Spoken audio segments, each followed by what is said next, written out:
আসসালামু আলাইকুম এভরিওয়ান। আজকে আমি সবজি ঘন্টর একটা রেসিপি নিয়ে এসেছি। আমি আজকে লাউ দিয়ে আলু দিয়ে ঘন্ট করব। চলুন তাহলে দেখে নেওয়া যাক। কড়াইয়ে বা হাঁড়িতে পানি দিয়েছি, তার মধ্যে সবজিগুলো দিয়ে দিলাম সেদ্ধ হওয়ার জন্য। এই পর্যায়ে দিয়ে দেব পেঁয়াজ কুচি, মরিচ কুচি, রসুন কুচি,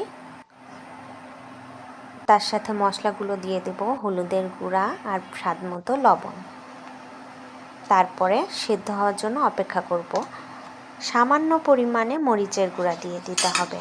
তারপরে আমি সব একসাথে মিশিয়ে নিয়েছি, মিশিয়ে নিয়ে সিদ্ধ হওয়ার জন্য অপেক্ষা করছি। আমি ততক্ষণ পর্যন্ত এটা সিদ্ধ করব যতক্ষণ পানি শুকিয়ে কমে আসে এবং লাউ এবং আলু সব সিদ্ধ হয়ে যায়। এই পর্যায়ে আমি নামিয়ে নিয়েছি।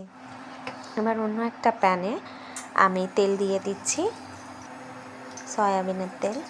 এর মধ্যে দিয়ে দিলাম পেঁয়াজ কুচি, রসুন কুচি, দিয়ে দিচ্ছি পাঁচফোড়ন মশলা, যেটা ঘন্ট করতে বা আচার তৈরিতে ব্যবহৃত হয় পাঁচফোড়ন মশলা।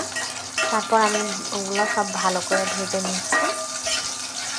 এই পর্যায়ে আমি সিদ্ধ করে রাখা সবজি দিয়ে দিচ্ছি।